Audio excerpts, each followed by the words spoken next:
Olá a todos, meu nome é Felipe, sou integrante do grupo número 5. O tema escolhido para o nosso grupo foi Análise Estrutural de Mercados, com base no livro do Kupfer, capítulo 2, Empresa, Indústria e Mercados. O objetivo básico do capítulo consiste na questão da natureza da empresa e seus objetivos e consequências para a delimitação dos conceitos de mercado e indústria. Para o autor, crescimento e acumulação de capital das empresas são determinantes fundamentais da dinâmica da economia capitalista. Então, a empresa, que é idealizada pela escola tradicional neoclássica, ela se preocupa não somente com a própria ideia de empresa, mas como também seus espaços de concorrência, sobretudo na definição, novamente, de mercado e indústria. Na próxima sessão, nós vamos examinar as diferentes abordagens referentes ao papel observado pelas empresas na economia capitalista. Já na terceira sessão, vamos abordar as formas tradicionalmente adotadas pelas empresas, mais no que se refere à sua organização interna. Na quarta sessão, vamos discorrer acerca dos conceitos de mercado e indústria, buscando refletir os novos traços característicos das empresas e suas formas tradicionais de expansão. Por último, na quinta sessão, nós vamos apresentar espaços alternativos de análise da concorrência empresarial, ou seja, as cadeias e os complexos industriais. Então, a questão da natureza e dos objetivos das empresas encontra na evolução da economia industrial uma diversidade de respostas. Por exemplo, para Chandler, a empresa tem várias faces. Ela pode ser uma entidade legal que estabelece contratos com fornecedores, distribuidores, empregadores, clientes, etc. Pode ser também uma entidade administrativa, já que como há uma divisão do trabalho, né, dentro dela e como desenvolve várias atividades também, então se faz necessário uma equipe de administradores para coordenar e monitorar essas diferentes atividades. Pode ser também um conjunto articulado de qualificações, instalações e capital líquido, ou, se não, instrumentos de economias capitalistas para a produção de bens e serviços, conceito básico. Já o Penrose aplica que os teóricos que fazem escolhas dentre os múltiplos aspectos da empresa, ou seja, cada analista é livre para escolher quaisquer características da empresa nas quais esteja interessado. Ele pode definir essa empresa em termos dessas características, e assim, então, ele pode chamar essa sua construção de empresa. Aí sim podemos partir para a discussão da natureza e dos objetivos da empresa, pensando em como as diferentes teorias econômicas retratam as empresas. Então, como que funcionava antes da escola neoclássica, né? Na escola clássica, estão presentes como agentes as classes sociais, que são os trabalhadores, proprietários de terras e capitalistas. A empresa não aparece como um agente, porque ela se constituiu como um agente de forma evolutiva. Ou seja, antes da Revolução Industrial, a empresa era identificada apenas na esfera comercial, porque a produção, em geral, ela se fazia de forma doméstica ou então em oficinas de dimensões mais reduzidas. Mesmo no século XIX, as primeiras empresas industriais, que foram de origem têxtil, são empresas familiares ou de sociedades de natureza jurídica simples, né? Eles não separam a responsabilidade do patrimônio familiar dos compromissos assumidos pelas empresas. Então, a empresa da escola clássica, ela acaba se identificando como capitalista. Seu objetivo é acumular capital e um ambiente competitivo. E o autor traz então para a gente o conceito das leis dos rendimentos, que procuravam relacionar a ampliação da atividade econômica com a produtividade. Então, para Smith, quanto mais amplo o mercado e maior a produção, mais profunda pode ser a divisão do trabalho, isso seja na unidade de produção ou seja no conjunto da atividade econômica. Já para Ricardo, a agricultura, por contar necessariamente com recursos de terras adicionais para a expansão da atividade produtiva, visando atender realmente o aumento da demanda de alimentos, ela apresenta positividade decrescente. Isso porque as terras são incorporadas por ordem de fertilidade, e esse conceito que compõe a lei dos rendimentos decrescentes. A empresa na escola neoclássica. A escola neoclássica trouxe para o centro da teoria econômica o problema da alocação de recursos escassos a necessidades limitadas. Na escola clássica, as leis dos rendimentos estavam na discussão da expansão do sistema. Nesse momento, na escola neoclássica, as leis serão utilizadas para a discussão do valor das mercadorias como solução do problema alocativo. Primeiro irei falar do equilíbrio parcial, referente ao desenvolvimento da teoria do valor a partir de proposições contidas no Principles of Economics de Alfred Marshall. A empresa neoclássica é vista como um agente econômico que toma decisões de produção no âmbito do curto prazo e escolhe o tamanho da planta, que já é uma decisão de longo prazo. Também está incluso nessa tomada de decisões a entrada ou saída dos mercados, dependendo se o lucro estiver acima ou abaixo do normal. Essas decisões tomadas por um conjunto de empresas conduzem às escolhas de aplicações dos recursos da sociedade. Individualmente, cada empresa faz suas escolhas tentando maximizar o lucro, seja produzindo o conjunto de quantidades mais lucrativas ou a escolha de uma planta ótima. Sendo assim, a empresa é o local onde os fatores de produção se combinam para gerar produção, dessa forma se sujeitando às leis dos rendimentos. Os rendimentos são a base para a construção das curvas de custo médio e marginal, de curto e longo prazo. A lei dos rendimentos decrescentes, que antes era restrita à agricultura, passa a ser generalizada para todas as unidades que apresentam fatores variáveis combinados com fatores fixos. Na versão do equilíbrio geral, introduzida por Leon Valares, não é possível que o empresário consiga lucros extraordinários, uma vez que a competição anula essa possibilidade.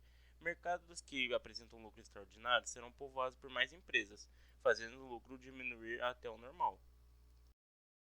Agora irei falar sobre as empresas como instituição, começando com a contribuição de Coese.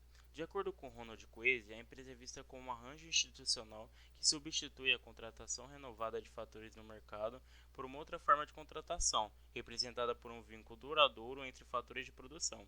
Um exemplo que posso dar na contratação de mão de obra seria contratar um autônomo para fazer uma tarefa avulsa, ou contratar um trabalhador fixo que vai desempenhar sua função dentro da empresa por um período indeterminado. Dessa maneira, o autor identifica duas formas alternativas de alocação de recursos. Primeiro, pelo mercado, sendo uma opção mais flexível, porém responde a mudanças de condições e o preço é volátil. A segunda opção é a hierárquica, que responde à hierarquia interna da empresa, que destina aos fatores contratados sua utilização produtiva. Como a empresa apresenta ineficiência gerencial conforme aumenta o número de fatores contratados pela hierarquia, é de se esperar que a empresa conviva com os dois tipos de alocação de recursos e mantendo relações com outras empresas do mercado. Até agora, o discurso era o clássico, porém é proposto uma alternativa na obra de Alfred Marshall, este sendo considerado fundador de uma das vertentes da teoria neoclássica. Em seu livro Princípios da Economia, Marshall diz que a empresa que tiver como fundador alguém que possui qualidades que o diferenciem dos demais conseguirá sobreviver e se destacar perante as outras. Um ponto importante de Marshall é que a empresa se faz sobre rendimentos crescentes, pois os benefícios dela ser grande a fazem ser mais competitiva no mercado.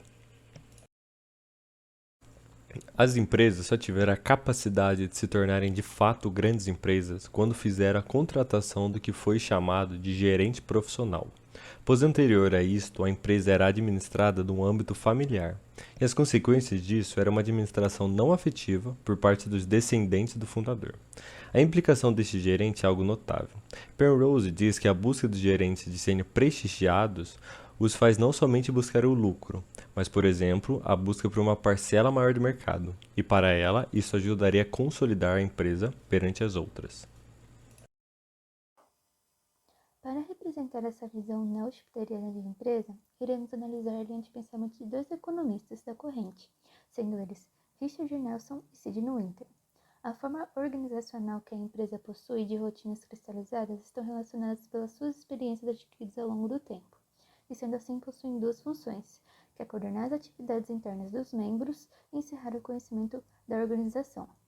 O conhecimento ele não é transmitido ao passado por meios formais, ou seja, será assimilado de acordo com a sua atuação e a participação na atividade das empresas.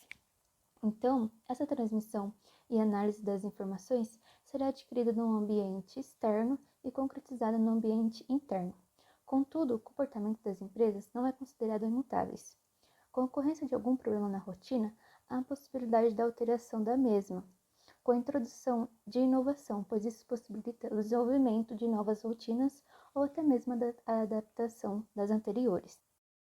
Agora iremos ver a estrutura organizacional interna da empresa. A empresa como instituição, ela é vista como uma entidade administrativa e financeira, que possui o crescimento e acumulação interna de capital como objetivo. Sendo assim, teremos então a diversificação industrial, representando a expansão das empresas na economia, a qual apresenta diferentes formatos de organização interna. Os autores Oliver e Alfred pressupõem dois modelos de estrutura organizacional: o formato unitário, cada divisão possui envolvimento com uma atividade particular que se aplica à linha de produtos gerados, O formato é um multidivisional, que funciona a partir de um sistema de divisões organizadas por produto ou por região geográfica. Podemos diferenciar, assim, modelos organizacionais de empresas diversificadas da seguinte maneira: empresa multiproduto, produção de diversos bens para mercados distintos, mas que se relacionam. Empresas verticalmente integradas, possui atuação em diversas etapas da cadeia produtiva. Conglomerado gerencial, empresa atua em vários mercados, mas com produtos pouco relacionados entre si. Conglomerado financeiro, são compostos por empresas diversificadas que estão presentes em diversos mercados, mas que não estão relacionadas entre si. E companhia de investimento, de modo semelhante ao conglomerado financeiro, se baseia na distribuição de recursos líquidos entre atividades não relacionadas. Olá, boa noite. Eu sou o Lucas Caetano e vou encerrar nosso trabalho falando sobre os conceitos de indústria e mercado. O mercado, ele é tratado como um espaço abstrato que ocorre as negociações entre compra e venda de produtos. Ele vem se desenvolvendo através da insatisfação do regime neoclássico, né? Onde ocorria o monopólio, a concorrência perfeita, os produtos homogêneos.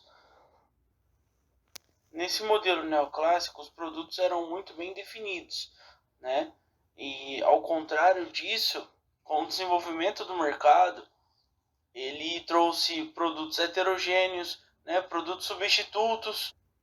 E esses produtos substitutos fazem com que a diferenciação entre eles aumentem, né? Para que aumente a competitividade, aumente a concorrência e aumentando também a análise crítica do consumidor.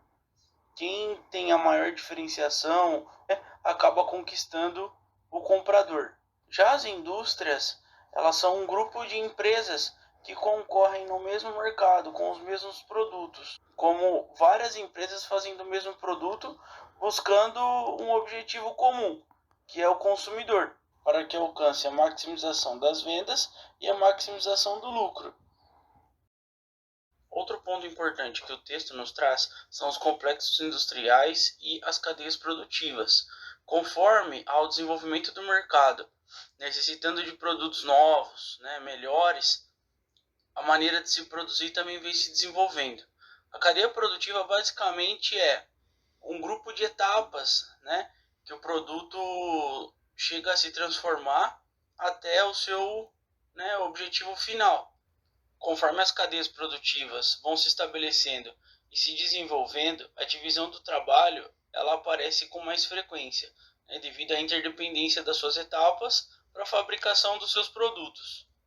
Por conta da interdependência das etapas, os métodos japoneses e outros métodos modernos também começam a entrar em cena, como por exemplo as técnicas de supply chain hoje em dia, né? Parcerias, cooperações. A competitividade não rola só no produto final. A produtividade ela conta também de maneira intersetorial. O que é isso? Os próprios setores de constituição do produto, eles brigam por seus mercados também. Já tudo isso, os mercados, aprimoramento, as formações de cadeias produtivas, divisão do trabalho, né? A interdependência das etapas, isso tudo acabam formando complexos industriais, né? Que acabam compondo todo esse know-how do mercado.